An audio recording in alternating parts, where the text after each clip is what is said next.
더운 여름 잘 보내고 계십니까? 저는 지난 월요일 날 오랫동안 마음에 품었던 친구 목사를 만나려고 동두천에 찾아갔었습니다. 아마 우리 교회에도 몇 해 전에 와서 설교를 한 적이 있는 그런 목사입니다. 그는 그곳에서 교회를 개척한 지 30년이 됐더라고요. 자주 만난 적은 없었지만은 항상 마음에 남는 친구였습니다. 선량해서 참 어려운 친구들의 마음을 늘 헤아려 줬고, 또 저하고 같은 종씨여서 그러는지 중학교를 다닐 때 늘 이렇게 붙어 다녔습니다. 그리고 자기는 그때 저에게 하는 얘기를 나는 꼭 목사가 될 거라고 이렇게 얘기를 했어요. 그래서 늘 제 마음속에 남아 있었죠. 그리고 나서 목사가 된 다음에 만났습니다. 그렇지만 인생의 쓰라린 순간들을 많이 맞이했더라고요. 이혼도 했고, 또 군목 생활을 하다가 갑자기 이등병으로 강등돼서 그만두기도 하고, 또 암에 걸려서 죽을 위기를 맞이하면서 하여튼 그 어간에 몇 차례도 만났습니다. 사람들은 자신의 힘든 시간이 오면 대체적으로 숨습니다. 오로지 혼자 그 시간을 이겨내려고 하죠. 잘은 모르지만은 그 친구의 그 시간들을 조금씩 알게 되면서 하나님이 하시는 일들에 대해서 다시금 깨닫게 됐습니다. 지금은 개척교회이지만 나름 교회의 면모를 갖추고 있더라고요. 그리고 믿음이 열심히 있는 사모를 만났어요. 그래서 아주 함께 교회를 잘 섬기고 있었습니다. 또 갈라선 자기 그 조카 아이들을 또 셋씩이나 키우고 있더라고요. 또 장모님도 모시고 그렇게 살고 있었어요. 그날 그 친구가 저희 부부에게 아주 좋은 음식을 이렇게 사주면서, 또 그리고 새로 이렇게 개발되는 양주 쪽에 가니까 어마어마한 커피숍이 있더라고요. 궁전과 같은 그런 커피숍. 우리 교회 한 2배 되는 그런 커피숍인데, 그런 곳에 가서 아주 저를 놀라게 해주면서 그렇게 많은 이야기를 나누다가 다시 만날 것을 기약하고 헤어졌습니다. 자신의 부끄러운 얘기를 할 수 있는 사람은 그 과거로부터 노임을 받은 사람입니다. 그것이 자신의 가족사이든지 아니면 질병이든지 그 시간을 통과했기 때문에 당당하게 현재를 맞이할 수 있는 거죠. 그 사람은 그 문제들을 또한 하나님께로 가져갈 수 있는 그런 사람입니다. 비밀이 많은 사람은 자신 안에 해결하지 못한 문제들로 인해서 고통스러울 때가 많습니다.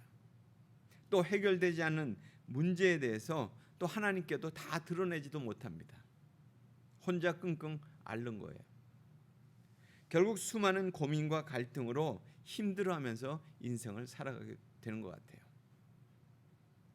혹시 나의 인생은 자신이 지닌 문제로 인해서 힘들어하면서 살아가고 있지는 않은지, 아니면 문제는 있지만 그 문제들을 하나님과 사람 앞에서 드러내면서 치유받고 자유하면서 살아가고 있는지 한번 돌아보시기 바랍니다.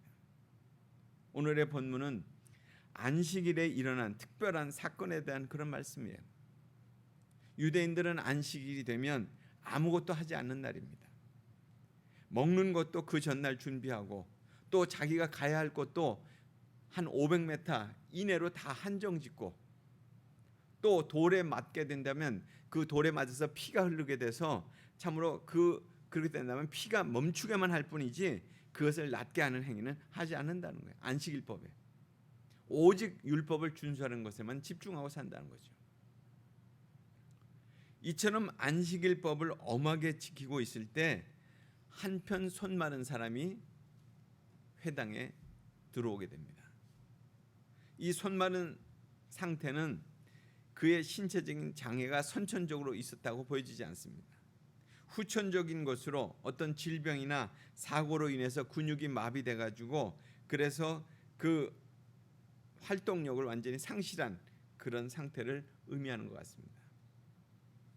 이로 인해서 말라 비틀어진 그 손은 결국 그의 삶을 위축되게 만들었고, 그리고 장애 상태가 얼마나 심각했는지를 단적으로 보여주고 있죠.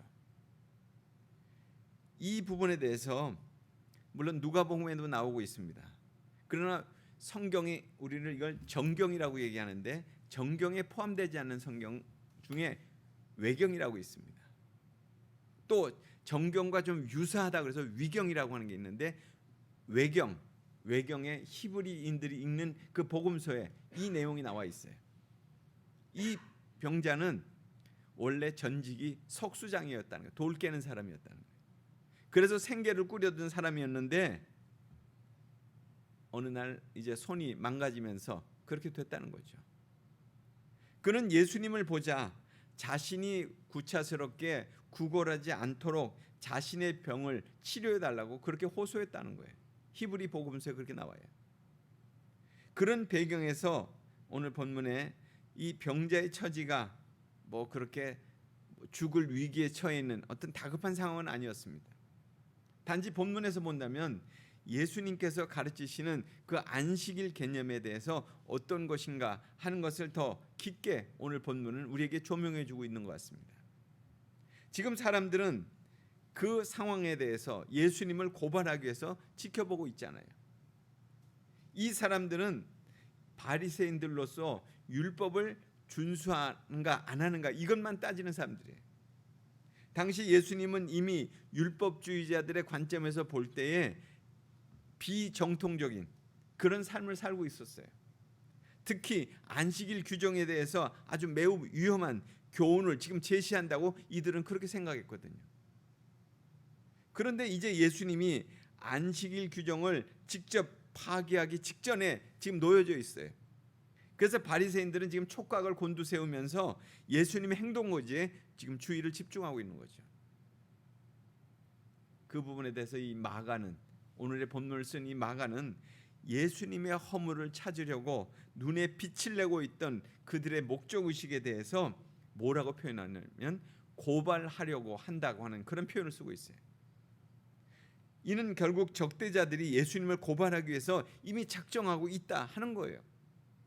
그들의 관심은 안식일에 병을 고치는가에 지금 주시하고 있는 거죠. 그러니까 사람들이 예수님에 대한 고속거리를 계속 찾기 위해서 그 주변에 머물러 있는 이런 가운데 저기에 찬 눈으로 지금 예수님의 행동을 보고 있는 겁니다. 사실 당시의 안식일 규정은 아주 좀 더 세밀했다는 거예요. 아주 세밀한 조항까지, 세치까지 만들어서 안식일을 준수시켰어요. 예를 든다면 어떤 사람이 집이 무너졌어요. 그래서 생명의 위협을 받게 됐어요. 그렇게 되면 그 사람이 생명의 위협을 받았는데 죽었는지 살았는지를 살핀다는 거예요. 만약 죽었다고 할 것 같으면 아무것도 하지 않는다는 거예요. 그러나 생명이 살아있다면 이제 그 부서진 그 집을 통해서 그 사람을 건져낸다는 거죠. 그러니까 죽은 사람에 대해서는 구조 작업을 하지 않았다는 거예요. 그런 면에서 이 지금 손 마른 자, 그가 생명의 어떤 위기를 지금 겪고 있는 건 아니잖아요. 그렇기 때문에 예수님이 만약 그를 치유한다면 그는 부당한 죄다, 부당한 안식일법을 어겼다 하는 그런 것으로 정죄받을 수 있는 거죠. 그래서 오늘 말씀에도 보면 안식일에 그 사람을 고치시는가 엿보거늘, 이 말씀으로 보아서 바리새인들이 예수님께 기적을 베푸실 능력을 가지고 있는 것은 지금 알고 있었던 것 같아요. 우리가 지난주에도 봐도 그 중풍병자를 고치셨잖아요. 또 그 전주에도 또 그랬잖아요. 그러니까 그들의 관심은 뭐였어요? 할 수 있는가에 있지 않고 무엇을 할 것인가 이런 거에만 있었던 거예요. 그러니까 이 시각은 한마디로 표현한다면 부정적인 시각이에요. 부정적인 믿음의 모습입니다. 그러니까 아무리 정당하다 할지라도 자기의 어떤 믿음의 기준에 맞지 않는다면 그걸 받아들이지 않는 거예요. 믿음의 행위도 그냥 자기가 정한 기준으로 그냥 판단한다는 거죠. 믿음으로 이루어질 일들에 대한 기대보다는 그건 아니다 이렇게 해서 이미 포기해버려요. 오늘 우리의 문제들도 이 같은 상황에 놓여 있다는 거예요. 그런 가운데 예수님께서는 지금 손 마른 자를 회당 한가운데서 일어서라고 이렇게 말씀하십니다. 그러니까 예수님은 마치 이 모습이 반대자들의 그 기대에 부응이라도 하는 듯이 병자에게 한가운데서 일어서라고 이렇게 말씀하시는 거예요. 그러니까 치유자이신 예수님도 강력한 반대가 있으셨지만 그 상황에 대해서 굴하지 않으시고 치유하고자 하는 그 용기를 그에게 바라신 거예요. 이 요구는 안식일의 참된 의미를 주위의 모든 사람들에게 일깨워 주시기 위해서, 실로 안식일을 창조하신 그 하나님의 권능이 참으로 우리에게 어떻게 임하는지를, 또 참된 평안과 안식을 누리는 거룩한 날이 그것이 바로 안식일이라는 것을 그들에게 일깨워 주시려고 한가운데 일어서게 하신 거예요. 바로 이날에 이처럼 하나님의 창조의 원형에서 어그러진 불구의 몸이 돼서 고생하며 참 평안을 몰랐던 그 손 많은 사람에게 온전한 몸으로 되돌려 주고자 하는 것이 안식일에 참되게 보는 것이다. 그것을 보여주시고자 한 거죠. 그래서 예수님의 치유의 목적은 안식일의 정신을 잃어버린 그들을 치유하시고 또 질병으로 고통해한 환자를 치유하시는 것에 안식일의 목적이 있으셨다는 거예요. 특별히 본 기적을 보여주기 위한 그 말씀은 우리가 지난주에 읽었었던 2장 1절에서 12절에 나오는 중풍병자 치유 사건을 연상시켜 줍니다. 예수님의 안식일 파기 이것들에 대해서 그 촉각을 내세우고 있는 그들에게 그것은 상당한 충격이었어요. 안식일에도 예수님은 치유하시는구나. 안식일이 법이 있는데도 불구하고 치유하시는구나. 굉장한 도전을 그들이 받은 거예요. 진정 예수님은 당신의 반대자들이 가만히 엿보던 어떤 비겁함 이런 것에 대해서는 대조적으로 이 손 마른 사람을 가운데 일어세우게 하십니다. 그래서 자신의 초월적인 권능을 공개적으로 이렇게 보여주심으로 인해서 정말 예수님이 참된 의원이시요 메시아이심을 그렇게 내비치신 거죠.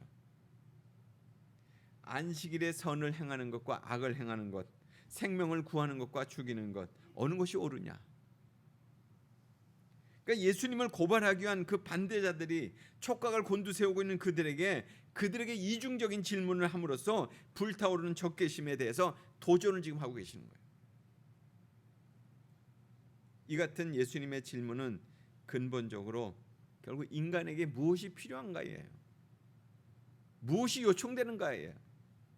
실로 인간에게 궁극적으로 유익을 제공하고 생명을 보존케 하는 일이 곧 그것이 최상의 선이고, 또한 타인의 필요가 무엇인지 알면서 그것에 대해서 무관심하거나 또 나아가서는 율법 조문에 얽매여서 자신의 무관심을 합리화시키려고 하는 것, 그것이 바로 악이라는 거예요.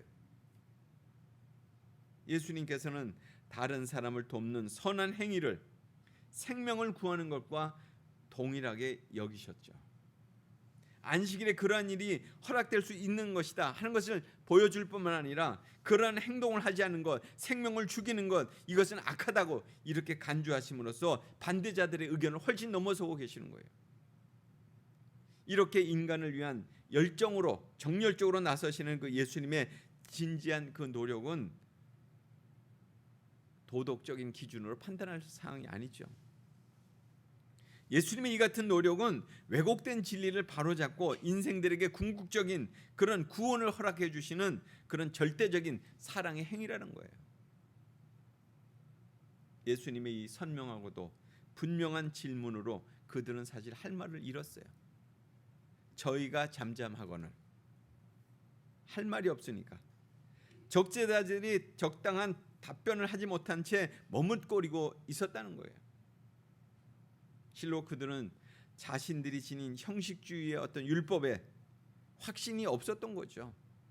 또 진리에 대한 확신도 사실 없던 그런 무기력한 종교인들이었어요. 예수님은 이 같은 마음에 대해서 지금 탄식하시는 겁니다.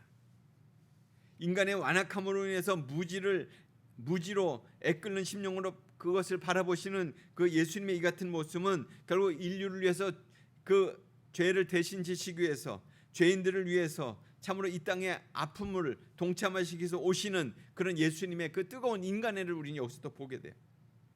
그래서 그들을 노하심으로 둘러보시고 이렇게 또 말씀하십니다.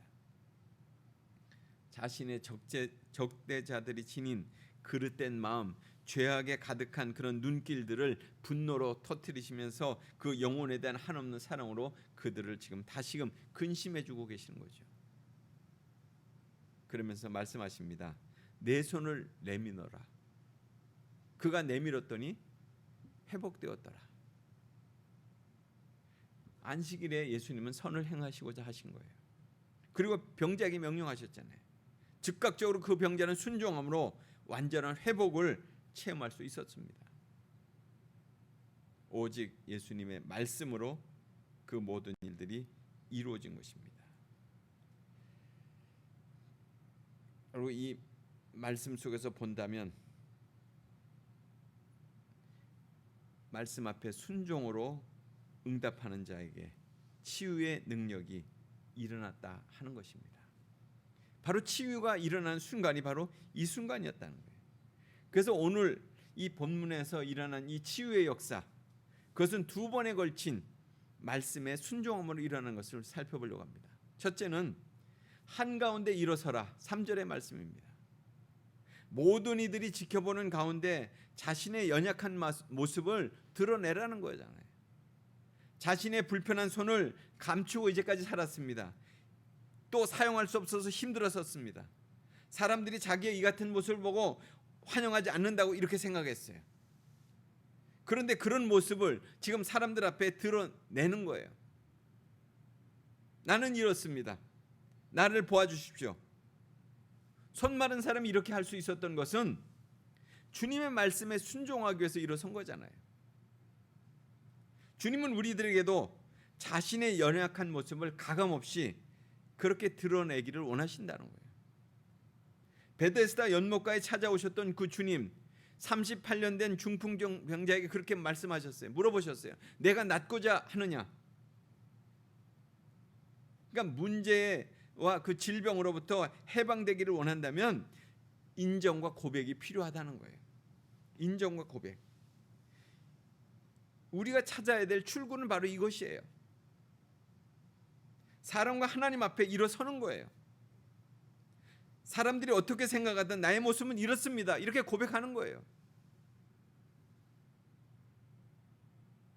제가 20대 때 그 심천에 그 미류나무 섬 거기서 대학생 선교회 그 여름 수련회가 있었는데 거기 참석한 적이 어저께 갑자기 떠올랐어요. 그때 강사님의 설교가 있었는데 끝나고 나서 회개와 결단의 시간이 있었습니다. 그때 기도를 하는데 제 기도하는 모습이 제 앞에 이렇게 딱 그려지는데 보여지는데 저만 혼자 앉아 있는 거예요. 왜 내 모습이 이렇게 비춰졌을까? 바로 그 모습은 저의 회개치 못한 그런 모습이었거든요. 그리고 저도 그때 일어났습니다. 손 마른 사람이 사람들 앞에 섰을 때 그는 자신의 모습을 본 거예요. 예수님이 치유하실 자신의 모습을 본 거예요. 예수님과 사람 앞에서 자신의 모습을 드러낼 때 치유가 시작되는 것입니다. 두 번째는 내 손을 내밀라여예요. 예수님 앞에 연약함을 드리라는 거죠. 사람마다 연약한 부분들이 있습니다. 이것을 약점이라고 그래요. 그 부분을 주님께서는 내놓기를 원하신다는 거예요. 예수님 앞에 자신의 치부를 드러내라는 거예요. 사람 앞에 보여지지 않는 부분이에요. 예수님 앞이라고 할지라도 힘들 수 있어요.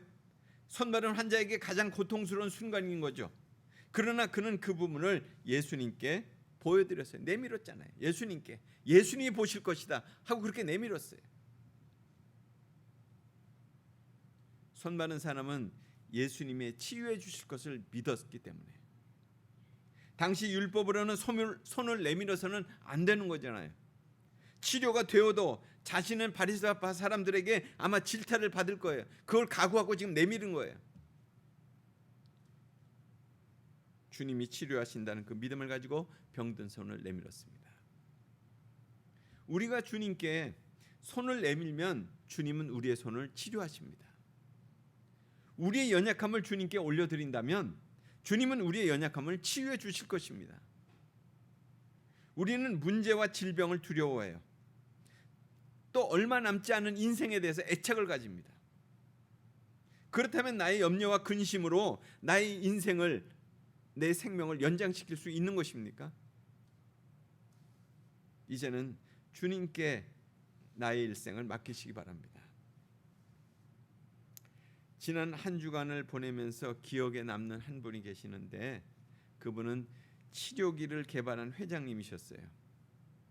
제가 몇 차례 통화를 하고 또 그분의 그 연구한 것들을 여러 자료들을 통해서 이제 찾아보고, 그리고 나서 제가 약속을 한 후에 그분을 만나기 위해서 영월로 찾아갔어요.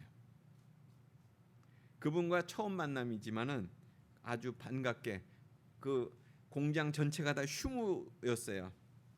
그런데 저 때문에 먼 곳에서 그 공장에 오셔서 맞아주시더라고요.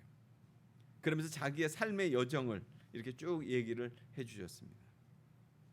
서울에서 사업을 크게 하다가 망해가지고 영월로 낙향을 해가지고 광산업이나 하겠다고 해서 광산을 시작했다는 거예요.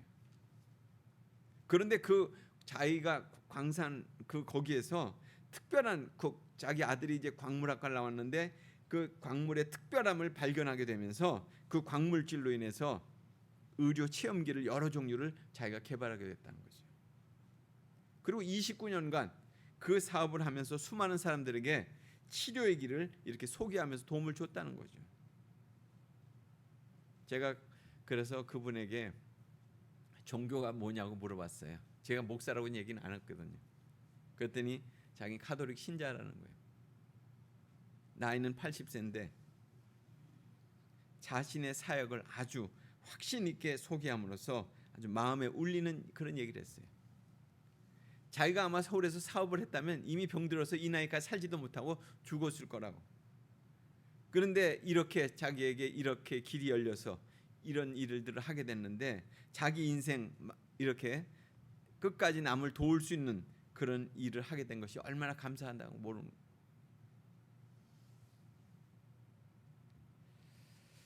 문제가 무엇이든지 또 주님께 자신을 맡기는 인생이 된다면 그 사람은 치유가 될 것입니다.